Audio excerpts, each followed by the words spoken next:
As the market leader in the UAE, we play a key role in bringing innovation, customer experience and digitization to the banking world. We've done a number of things over the last 5 years, most of which have succeeded, some of which we've learned from. But it's a full range of experiential changes that we have done across different channels to customers. So right from gamifying savings accounts through our Shake and Save product, where you shake your mobile phone and you save money, to the fitness account, where the more steps you walk a day, the more interest you earn on your savings account, the first in the world on an Apple Watch, to sending money instantly in 60 seconds, to allowing customers to do video banking from the branch beyond banking hours.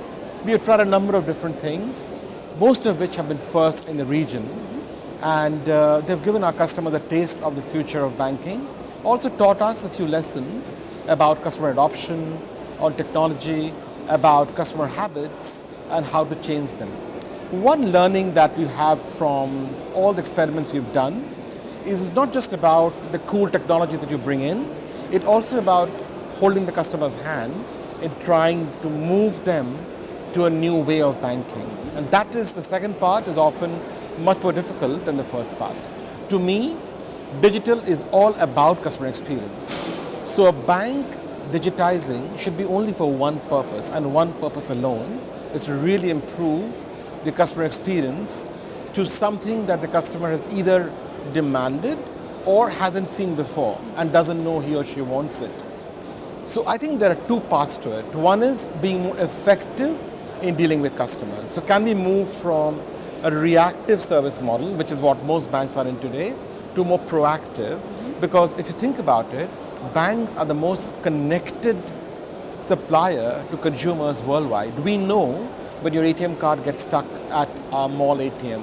We know when your online banking password has been attempted 3 times and failed. We know if something across our ecosystem fails, we should be able to step in and solve the problem for you before you call us. So the first part of digitization is really using the knowledge of the consumer's transactions and habits to try and be proactive about service. So we already have a model to handle that. So before your checkbook finishes, we call you and tell you, can we order a new checkbook for you?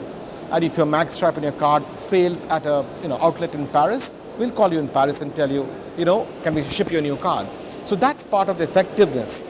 The other part is about efficiency, using digitization for straight-through processing, where we try and make transaction turnaround times much shorter. One example is a product called Direct Remit that we launched a couple of years back. It's a money transfer product directly reaching a bank or beneficiary of your choice, at the moment through 5 corridors, so India, Pakistan, Philippines, Egypt and Sri Lanka. The money gets transferred in 60 seconds or less than that. We charge no fee for it, and the exchange rate is benchmarked every day to exchange companies. Now, this is disruption that a bank has done in an unfamiliar territory, which is remittances, which is something that most banks don't play in. We've been able to change the whole paradigm, and our remittance volumes have gone up 6 times in the last 2 years, and we're looking at launching 5 more corridors in the next 1 year. So really, that's about efficiency, right? So I think digitalization should give both effectiveness and efficiency in improving customer experience. I think there is lots and lots still to come. I think the banks are learning from the fintechs in some ways in improving customer experience. I think you'll see the emergence, and we're already seeing that, of omni-channel banking from wherever, whenever, whichever way the customer chooses to. Our experiment in video banking, where we have what we call interactive teller machines, we're the first in the region to launch it, where a customer can come into a branch and instead of visiting a teller face-to-face at the branch, he or she sees a teller face-to-face but through a video screen, but the teller is hundreds of miles away, but essentially helping the customer do the transactions which he could do or she could do across the counter. So that the take-up of that has been quite amazing. Up to 10% of transactions in certain branches have now moved to video banking. So we're expanding on that channel. In the call center, we're experimenting with voice biometrics, so using voice really to try and direct the calls instead of pressing a button to choose through IVR. That's something that we are working on and hope to get success out of. Online banking, we're revamping to make it more proactive. Mobile banking, which is really our growth area and our focus area, we have more than 100 transactions already available on mobile banking. And what we have done over the last 1 year is to try and move a few new things in there. So for example, you can deposit your check, remote check capture. So instead of coming to the bank, depositing a check, you take a picture on your iPhone or Samsung phone and send it to us, and we'll create a check for you for transfer checks in the bank. We also got a time buster. So instead of queuing up at the branch, you get a token number for a teletransactions. You wake up at 7 in the morning and say, I want to go to my favorite branch at 12:30 today.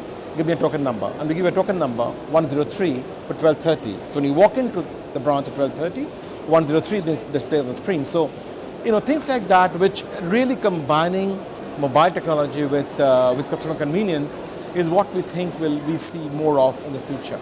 But clearly, it's going to change the entire way customers want to bank with banking institutions. And we have to learn from the likes of Uber, the likes of Airbnb, and the likes of fintechs to take banking to a totally different level in the future.